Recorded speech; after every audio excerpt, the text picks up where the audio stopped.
Well, hey, everybody. I'm Larry Little. And I'm Melissa Jackson. And you are listening to RelationShifts. And we are so glad that you're here because this is my favorite time of the year as we talk about relationships and making shifts and that kind of thing. I love this time of year, Melissa, when it comes to, well, I should put that in context. My favorite time of year when it comes to sports, right? Well, you have coordinated, I believe. You've coordinated your outfit for the conversation today. I've coordinated my outfit for those strategic. of you that are just listening to us. Thank Intentional. Thank you. I'm wearing a vest that has the Final Four. My team, the Auburn Tigers, recently went to the Final Four. We didn't win the Final Four, but it was an amazing trip out to see that and to experience that last year. But I love March Madness, and here we are in the middle of March and March Madness, and all the teams come together and they get into this tournament, and it is amazing. I'll spend some time watching the SEC tournament, pulling for my Auburn Tigers, and I want them to do well. We got a ways to go, but I'll be pulling for them anyway. So it's all things basketball. So would you say, like on a scale of 1 to 10, 10 being high, where's your excitement, your energy level? Where would you place it? I'm going to say, well, beginning with, it's going to start out pretty high. I'm pretty excited to start with, the whole tournament, the March Madness tournament. It's up around, 8, 9, way up there to watch. And I do the brackets and I send it to you guys and ask y'all to help and pick. Of course, Robin, our producer, somehow, some way last year, I think she won the bracket. And that's, of course, then after I did a little digging. She won. You didn't win? I didn't win. Did she win? She did. She it won, hurts me, she? but she went analytical and filled out like 37 brackets or something. I don't know what she did. Yeah, she did. Brilliant. She was brilliant. She really thought it through. She did one with her. I remember she did one with her gut, right, and then one with analytics. And which one of those won? Did the analytics win, Robin? Which one won? The heart. Her heart won. She says, "Okay, see, there you go." But then it wanes as we get into as we go down, especially if my Auburn Tigers get put out.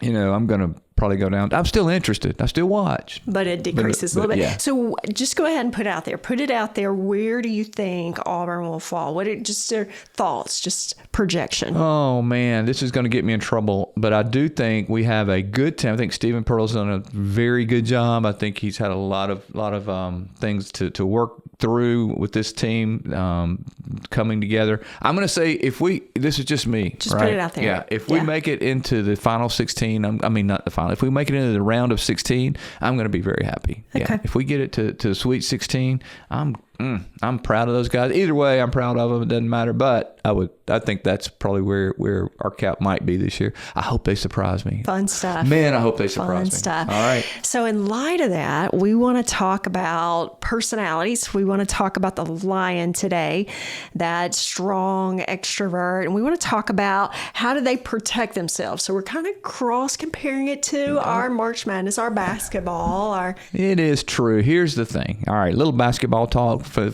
all of you that love basketball. If you don't, I'm sorry, but hang with me.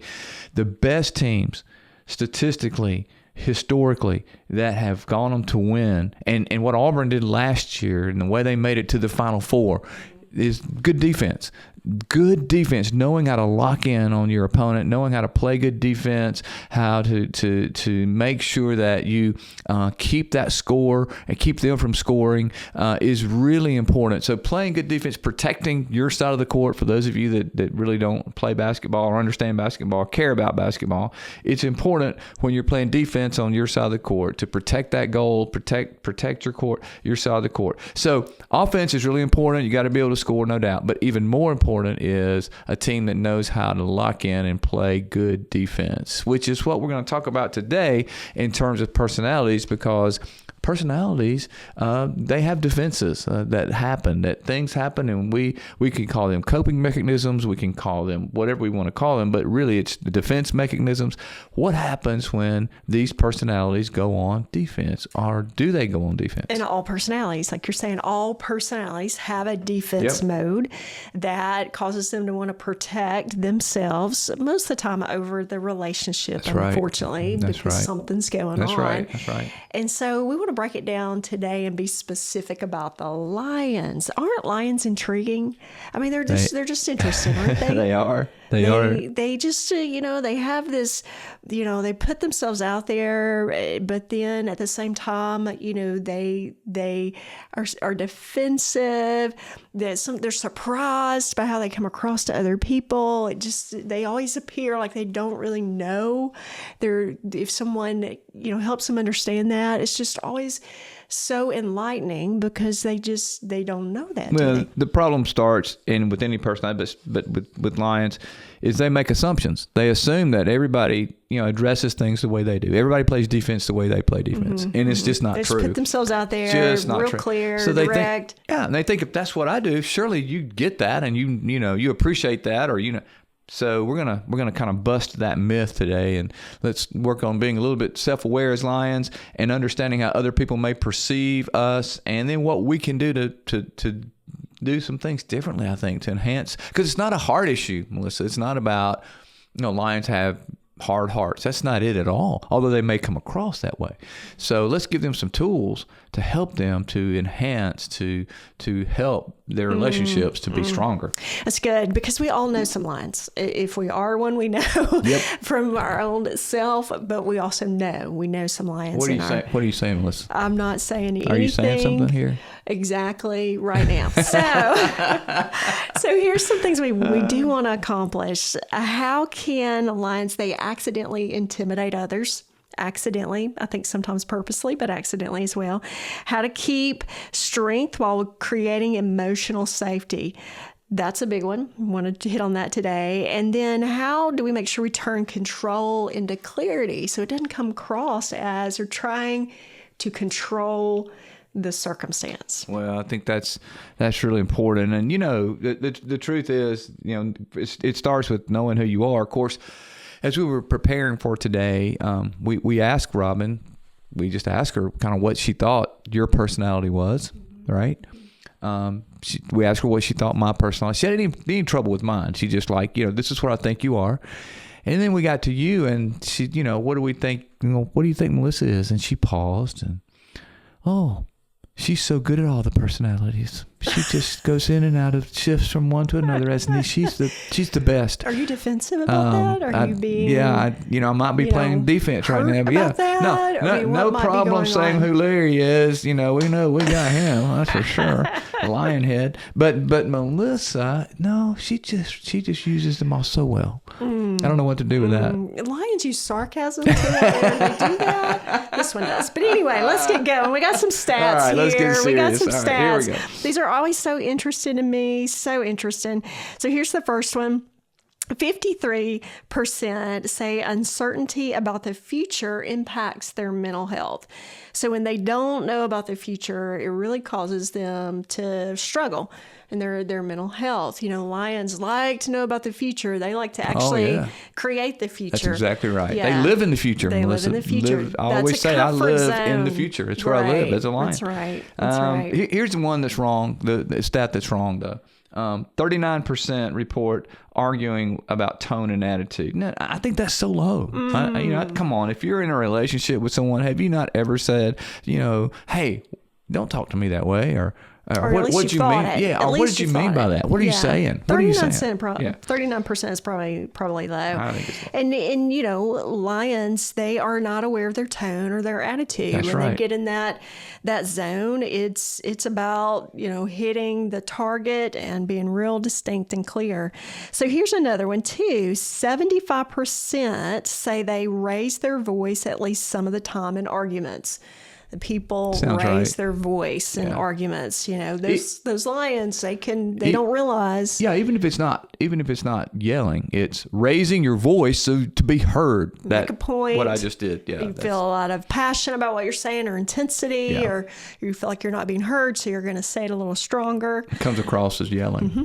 Yeah, it can, especially for those lions. So this next one is if I had to label it, would be Captain Obvious. I mean, this is like the common sense stat. It says that when research shows that when you perceive disrespect, criticism, those kind of things, undermining, loss of control, it elevates your defensive mechanisms, of course. In other words, kick on. Yeah, when I feel disrespected, I'm going to be defensive. I mean, that's common sense, and totally agree with that. And then the last one here, 1 in 5 people say nearly half of their decisions are from a defense mode. Wow. It's kind of sad, isn't it? Half of the decisions that are made, a person makes, comes from having to operate in a defense mode. Yeah. So we got to break this down today. We got to talk about this. We got to talk about lions. How can you be aware that you're going into this mode, that you're in a protect mode, so you can make some choices. Yep. You can choose what you do with that. It's about making you aware, helping you to become aware. So some real life examples. Here we go. Lions have that tendency to need and come across from a command and control. Yeah, and let me say this. Command and control is not bad, but it should be used sparingly. And lions use command and control when they don't have to. Command and control should be when the situation is dire. If the house is on fire, you don't want to be collaborative about should I go get people out? Should I not? Should they come out? You want command and control. You take control, you go get somebody out. But the problem is when the situation calls for collaboration, when the situation would be so much more effectively solved or dealt with people being heard, lions, because they don't know about uncertainty, they don't feel good about uncertainty, they take control. So they take control and command when they don't have to. And that's the problem. And they want to get to things quickly, and they want to get done with this task or this situation. And so, they kind of get caught up in moving quickly, and consensus takes time. And that can be a frustration for lions because they have to slow down. They can't get to the end result. They've got to take their time, let the team align, and that can be very hard for them to do. It takes discipline. Lions have to be disciplined to slow down and bring, especially see the value. See the value in that. Whether it's a family, bring your family into decisions. To have family, whether it's on a team, bring the team in. Otherwise, people are going to stop. They're going to stop talking to you. They're going to stop giving you their input because it doesn't matter anyway. He's just going to do what he wants to do.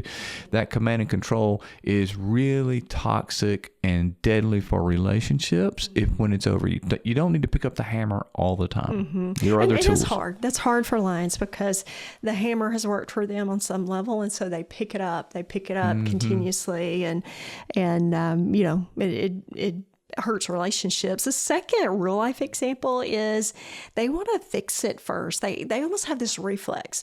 It's like it without thinking. It's like breathing. They fix things. Now, it served them well, probably in part of their life. And so they've been a fix-it, a solution bringer, create the next step. I'll tell you what you ought to do. This is what and when you listen, this is what needs to happen here. This is what you need to do. Are you telling me? Just an illustration. I wish you guys could see her face, like she was about to get defensive. And that's exactly what happens. And so they don't want you to fix everything. Sometimes people just want to be heard. Sometimes people want you to engage in the conversation and constantly bringing what you ought to do, bringing what I think is solutions to help you, really puts you on the defensive because you didn't ask for that. You don't want that. You want me to listen. And that is so hard for lions. That is so hard for lions because they think in solutions. They are the ones that, can try new things and put themselves out there and create new solutions. Oh, here's an obstacle. Oh, that's an easy thing to overcome. Just do this, this, and this. Here's a different obstacle. Well, all you got to do is this, and get around that. And it really creates, this environment where there's not the collaboration at the level that needs to take place, whether it's with your children or your teenagers or your friends. It's a strength that becomes a weakness. That's right. Really becomes a weakness. That's right. It is. When you overuse it, it becomes a weakness. And then here's this third one that's a win at all cost, right? Right. Win at all cost. So let me tell you a quick story. So what happened was a group of friends who were married couples were at the beach together. They'd rented a couple of rooms. This is a true story. Rented a couple of rooms, and some of them, the lions, they always love to play games and that kind of thing. So these couples who were lions got together in a room, and the other couples in the room were there and they were watching football. The football was on. They were watching football. This group over here starts playing this card game. They start playing this card game and they start yelling and screaming at each other. And all of a sudden, they realize they catch themselves. They're yelling and going at it and screaming. And they look over and the people that were watching football had totally stopped watching football, had turned around and had this horrific look on their face like, what in the world is going on? Because they're fighting so much. So in order to help them to enjoy their football game, the card players left and went to another room to play so they could yell at each other and loved it. But win at all costs is certainly something to keep. The goal is not to win at all costs. The goal many, many times is to save a relationship or to help people feel engaged. Or you got to reframe, because lions are very competitive and they want to win. I think this turns on without lions thinking about it. I think, it becomes so natural to them. Winning is so natural to them that they can do it without thinking, without being aware. Is this a situation that I need to win at? Do I need to, or is this going to cost me something that I don't want it to? The question is, do you have to win this? Is it worth it? Can you Every let someone line else right win? now is saying yes. True. Hard one to kind of slow down and break that down. So here's the picture that I want you to get, that for lions, this defensiveness, this protection, it is like a shield. Okay, it becomes like this immediate shield that they use, so that it protects them. They put up this shield, okay, this control, this command. It works for them on some level. It makes them feel more in control. And so the way that they operate is to immediately put up this shield, to immediately do these things that we've talked about without thinking. And so that protects them. And when you get into relationships, it protects them from the situation at work, the dynamic at work, or it protects them in their one-on-one relationships, because they don't have to, if they're putting up a shield, whatever's going on the other side is not getting to them. Yeah, that's right. And then they use that shield as a battering ram. I mean, bottom line is, I pull up the shield, therefore I can move forward, I can do what I want without really thinking about how it affects others, and then I use that to say what I want to say, do what I want to do, and that shield, now my shield becomes a battering ram, so I run over other people, hurt other people sometimes. So it's really important to understand how we have a tendency to put up our shield to protect ourselves as lions, and then use that shield to get what we want, and we destroy relationships along the way. So let's talk about what we can do as lions. Well, we want to be able to be aware of ourselves, and if we have some lion tendencies, or if we know some lions, how do we create that awareness so we can make some little shifts? Love it. Research has shown, we totally believe in the fact that if we make some little shifts, it really can create a different impact. It can really, over time, make a big difference in our relationships. And so it's the little shifts, being really mindful of those. So let's talk about some of those. One shift is, if you're a lion, you need to shift from control to clarity. Well, that gets confusing because those two are one and the same. Control is clear. I mean, it looks real clear. So how can that lion shift from control to clarity? So that just means this. Control is when you say, look, this is how we're doing it. Let's go. Do it my way. It's that command and control. Do it my way. Let's go. We're going to do this.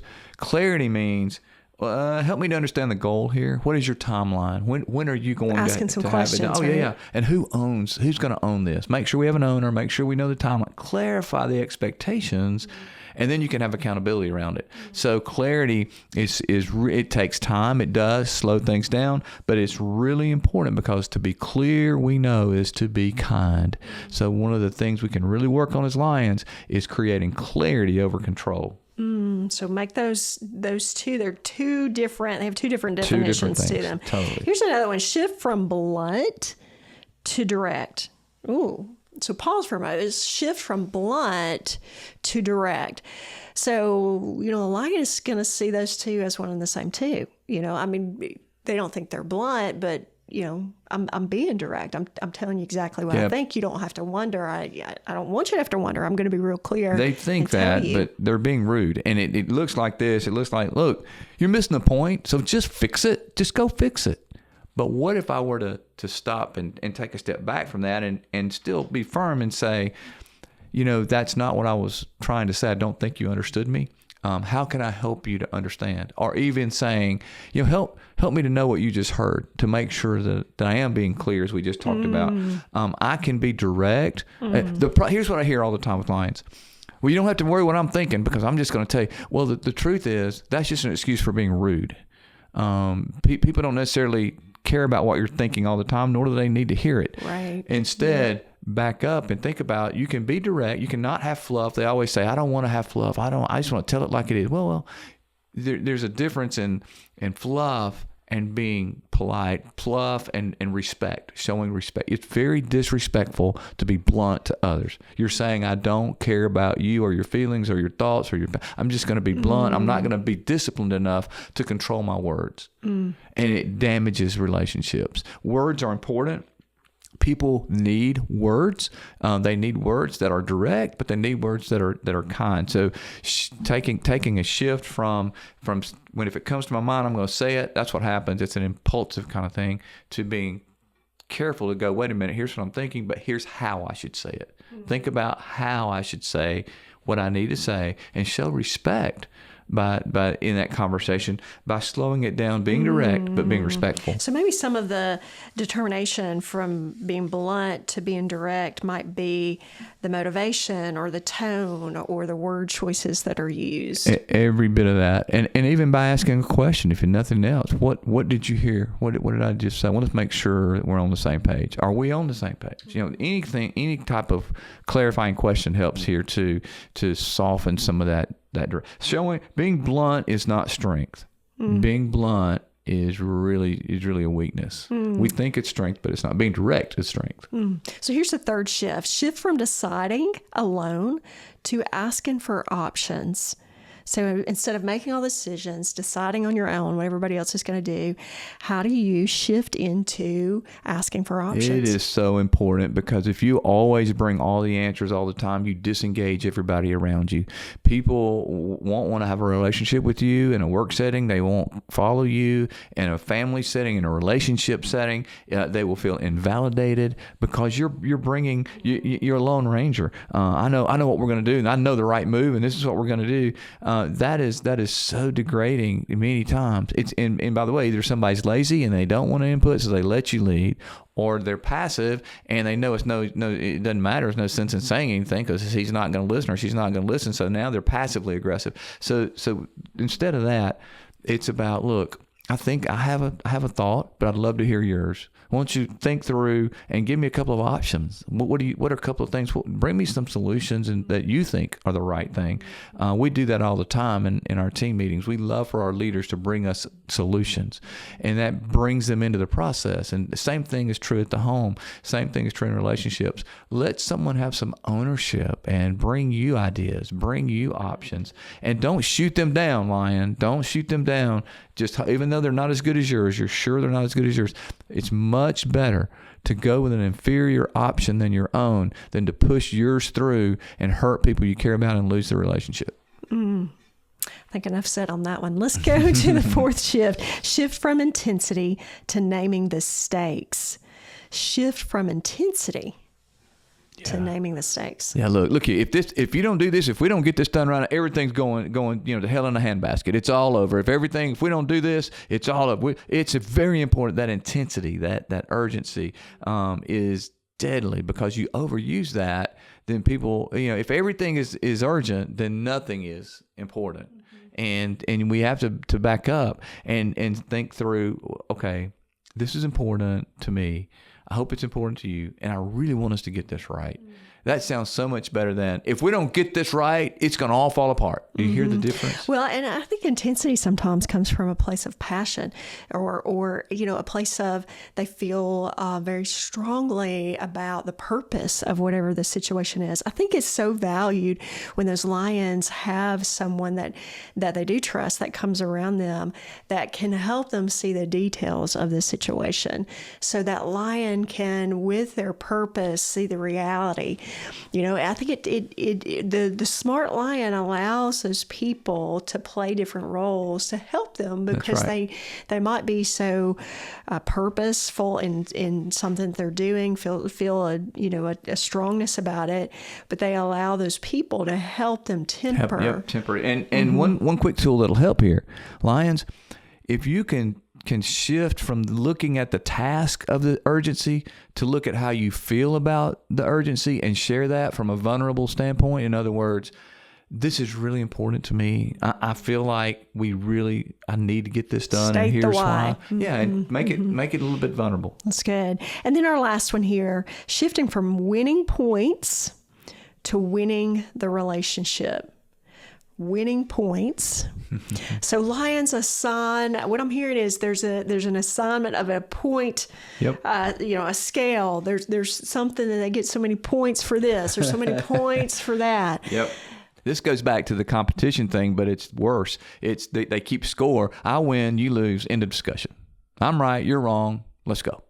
And they think, they kind of feel good about that for themselves.